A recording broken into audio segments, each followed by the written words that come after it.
Meu nome é Felipe Feitosa e esse é meu primeiro vídeo. É um ensaio sobre o diretor de cinema de terror italiano Dario Argento. Tem cenas de violência e pode conter alguns spoilers sobre os filmes. É isso. Espero que gostem.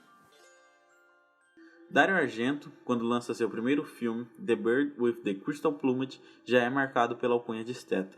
Ele se faz, com o passar do tempo, uma referência para o cinema de gênero, tornando-se um grande diretor dos conhecidos filmes de terror italiano, os Gialli. A obra de Argento é completamente marcada por um rigor visual. Sua autoralidade busca constantemente achar o belo no horror da vida, ou melhor, no horror do fim da vida. Ele faz isso em filmes que serviram de inspiração para o slasher americano, sejam os assassinos um grupo de bruxas que se escondem em uma companhia de dança em Berlim, como em Suspiria, seja o assassino um crítico fanático pelo trabalho de um escritor, como em Tenebre. Mas como belo se configura no trabalho de Dario? Porque a obra do diretor é um marco para o cinema italiano e até hoje é citada em cursos de cinema pelo mundo. Isso se dá devido à sua mise-en-scène metódica e próxima do cinema maneirista, uma lógica de montagem muito específica e a catarse que emana do espetáculo visual e sonoro. Em Suspiria, por exemplo, a apresentação da protagonista Suzy é uma sequência tomada por um vermelho vivo que constantemente salta aos olhos e de uma relação completamente opressiva com o ambiente, além de uma crescente música que sai de uma leveza confortável para um angustiante rock progressivo. Após essas cenas, nós somos convidados a acompanhar o fim de uma garota que sai desesperada do internato.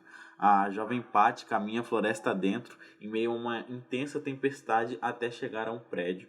A fachada comum esconde em seu interior uma arquitetura inquietante. Um vermelho rosado pinta as paredes do local, ao mesmo tempo que a decupagem de Argento assenta uma simetria incomum, mas estritamente agradável. A sequência, acompanhada da trilha sonora ensurdecedora, ganha uma crescente tensão nas mãos do diretor, até encerrar em um assassinato meticulosamente construído. As mãos demoníacas que surgem das sombras ignoram a lógica de espaço, mudando de cenário através da montagem e caminhando com a vítima por lugares ainda não apresentados, enquanto com um punhal rasgam a carne até alcançar o seu coração pulsante. O assassinato se conclui em um vitral amarelo, vermelho e azul, que se despedaça e cai sobre o saguão. A vítima fica pendurada pelo pescoço. De seu corpo escorre um sangue vibrante, enquanto as peças coloridas que despencam do vitral acham seu fim no corpo da amiga que buscava ajuda. É uma sequência que trata a violência com um caráter estético acurado, além de servir como uma boa síntese da lógica do cinema de Argento. Essa estética se perpetua por todo Suspiria. Quando a protagonista entra no internato, a relação arquitetura incômodo permanece. Constantemente as paredes dos lugares são texturizadas. O salão principal é revestido de um azul veludo que, ao invés de marcar o aconchego do tecido, gera um certo repúdio visual pelo exagero. O apartamento de uma colega do internato é mergulhado em um papel de parede preto e branco, banhado por uma psicodelia de flores. A sala amarela, com paredes revestidas de linhas verticais, surge na trama oportunamente para ressaltar o momento doentio pelo qual a protagonista está passando. Claramente, a preocupação de Argento com aquilo que se dispõe diante da câmera é muito intensa. Ora na locação que servirá de palco para seus filmes, ora naquilo que permeará esse lugar. Na forma como a decupagem por meio de travelings e câmeras na mão faz o plano flutuar calmamente e correr apavorado, ou no poder sugestivo e gráfico da fotografia através de um jogo de cores e sombras. As 4 cores citadas até agora, vermelho, azul, amarelo e verde, quando são usadas pela fotografia de Suspiria por meio de raios de luz coloridos, conversam por diversas vezes com as cenas da obra. O azul, que dialoga com o suspense congelante de uma perseguição, o mal-estar de Suzy declarado pelo verde que invade seu quarto, a premissa violenta anunciada pelo vermelho constante ou o amarelo que sugere uma certa paranoia esperançosa do final vitorioso. O interessante do cinema de Argento é o caráter muitas vezes sugestivo de seu mise-en-scène. A câmera que não define o autor da morte enquanto viaja pelo cenário em busca da vítima, que por fim é acometida pelo misterioso ainda não revelado. Somente uma figura sombria, como em Suspiria, ou a mão calçada de uma luva de couro preta, como em Tenebre. Por vezes, a câmera plana sobre uma praça de Friburgo como se fosse a visão de gárgulas ganhando vida, por outra ela persegue uma jovem mulher pelas ruas de Roma na escuridão da noite.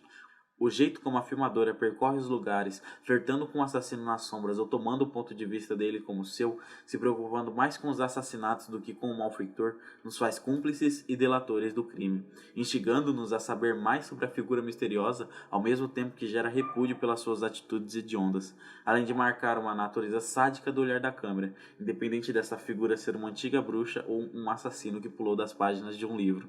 Em Tenebre, esse caráter maneirista se dissipa para dividir seu espaço em tela com a trama. Os ambientes e as luzes perdem um pouco sua mitologia, dando lugar para uma encenação mais racional, pois existe essa maior preocupação com a história que está sendo contada. Mas, apesar da dimensão realista, a plasticidade não desaparece, ela só está mais sóbria, como por exemplo o assassinato em Tenebre, onde a vítima está vestindo uma blusa e o assassino corta a roupa antes de matá-la. O feito revela o rosto de uma garota aterrorizada em um close através do buraco na indumentária, como se o diretor decupasse a cena uma segunda vez. E chegamos a esse momento através de uma câmera que viaja pelo exterior da casa, saindo do segundo andar até chegar no plano no qual vemos o assassino destruir uma janela da residência. Mas a vítima não escuta, porque agora a música intensa faz parte do universo diegético da obra.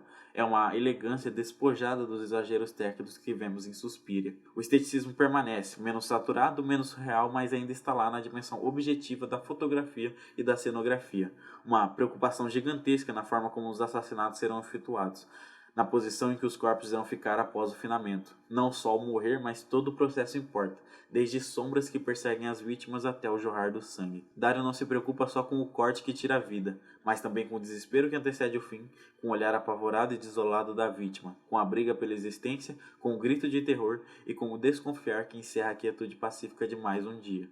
Assim, através de um ritmo de montagem particular, de uma maquiagem realista e sangrenta, de uma relação de espaço opressora, de uma fotografia saturada, de uma mise-en-scène única, de uma trilha inquietante, de uma aura convidativa e de uma realidade horrorizante. Em suma, através do cinema, Dario Argento consuma a plasticidade da morte. Se você gostou do vídeo, se inscreve no canal, dá um like, compartilha com os amigos e ativa o sininho para receber a notificação dos próximos ensaios.